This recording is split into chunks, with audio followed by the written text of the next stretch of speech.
Hello, I'm Susan Woods of Susan Woods Nonprofit Solutions. Thank you for your time.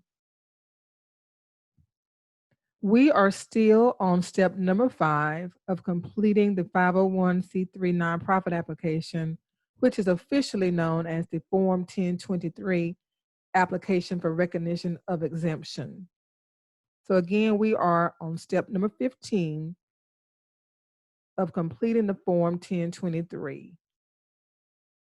The Form 1023 application for recognition of exemption is the official application used to apply for 501c3 status from the IRS. The Form 1023 is the long version of the application that requires the completion of all of the documents, which are called supplemental responsives you've learned to complete thus far. The Form 1023 includes 10 parts and 8 schedules. It allows you to really explain the community services you plan to provide through a 501c3 nonprofit organization. In part 1 of step 15, I explained my rationale for using the long version of the Form 1023 instead of the Form 1023 EZ. So I won't repeat that here. However, if you want to know why I never use the Form 1023 EZ and why I discourage people from using it, please refer back to step 15, part 2. That's part 1. Step 15, part 1. And you will hear me explain why I don't use the Form 1023 EZ. So again, there are 10 parts to the Form 1023, and I call it the long version that I use. And the parts are listed here. We are going to focus on part 2 today, which is organizational structure.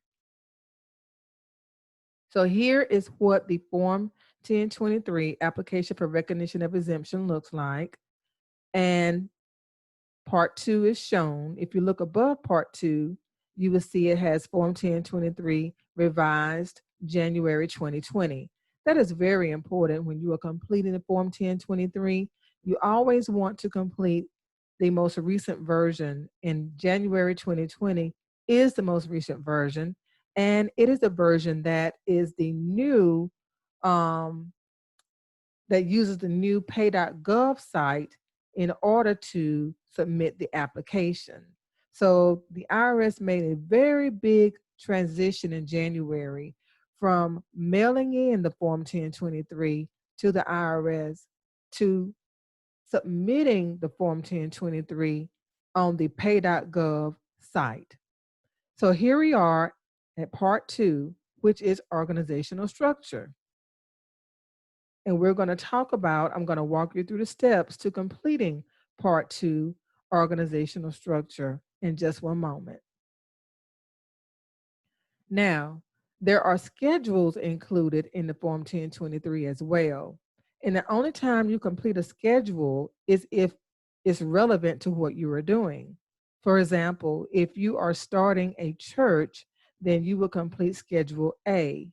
If you're starting a school, college, or university, then you will complete Schedule B, and so on and so forth.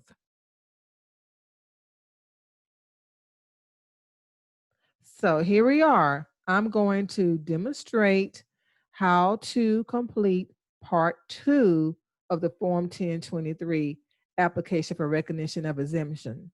So please allow me just one moment to pause my screen so that I can then open up the actual application on the pay.gov site. So just one moment, please. And thank you for your patience.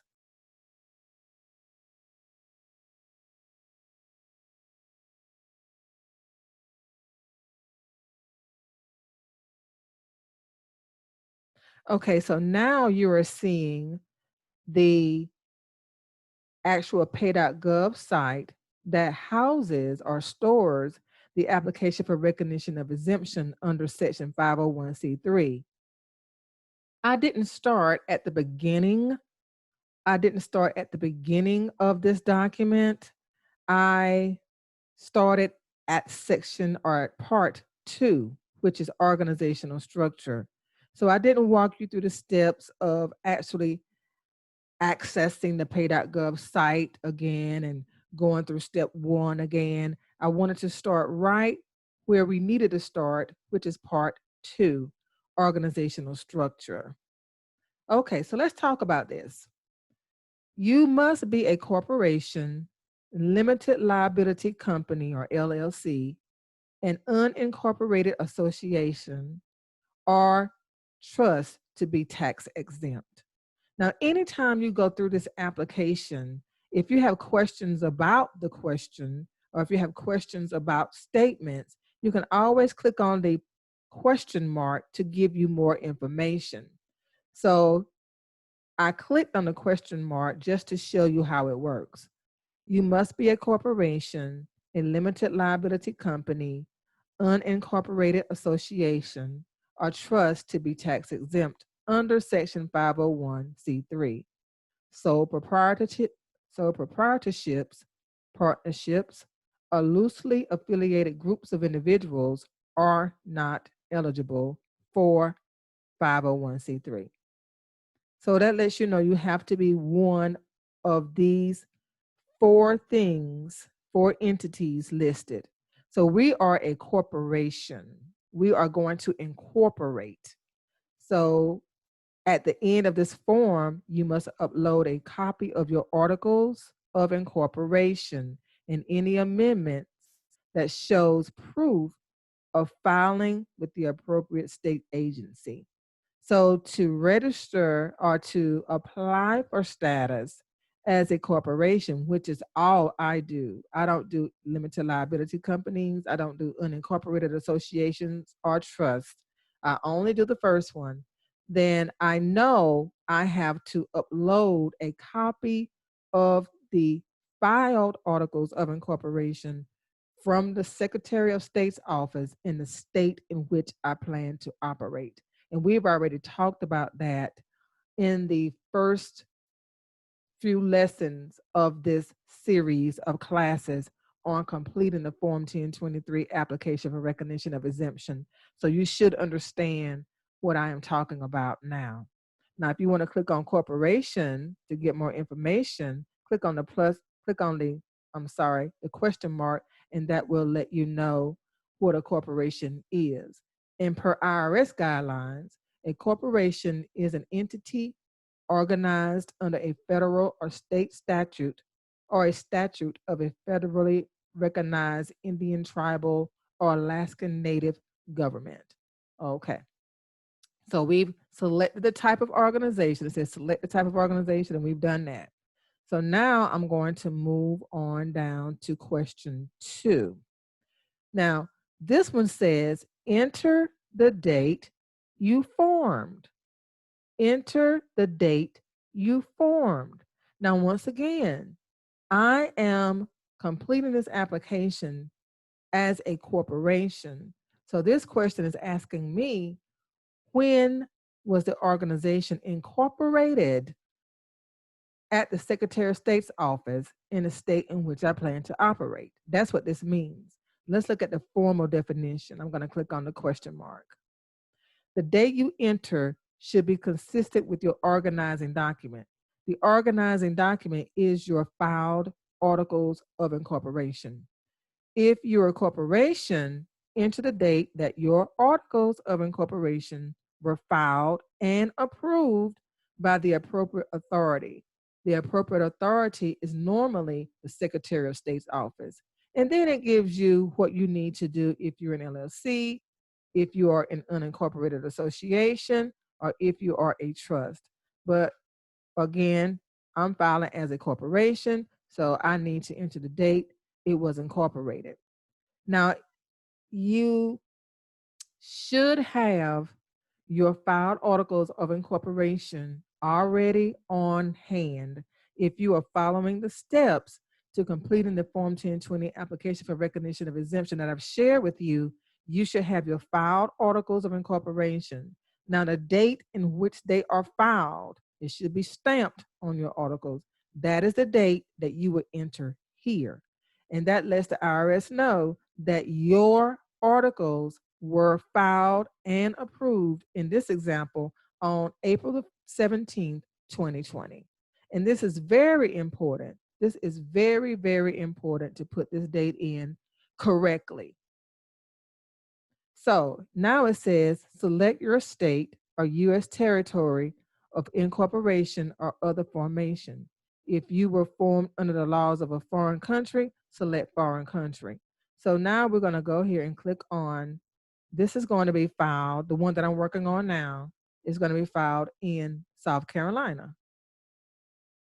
So that means my articles of incorporation were filed with the Secretary of State's office in South Carolina. The next question is, have you adopted bylaws?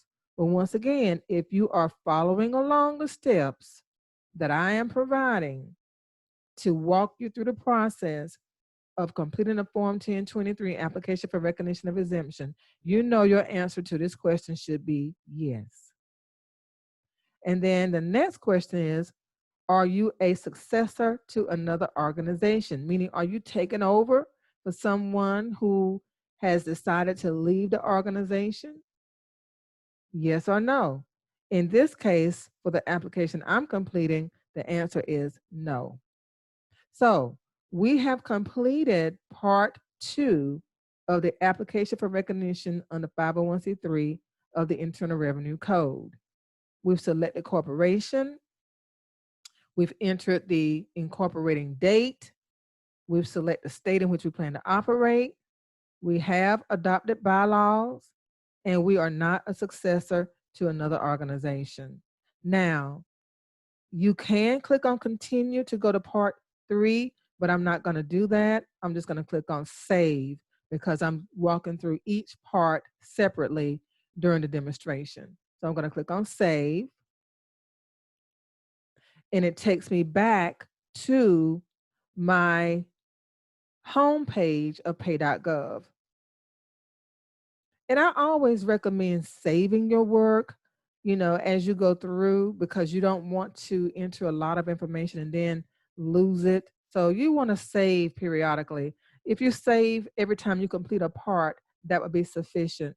The only thing that's difficult, not difficult, but a little time consuming with that is when you want to come back to this site to resume working on your application, you would click on continue to form, and then you will have to go through all of the preliminary information here, and then click on continue to form, and then you will see the first part that you've completed,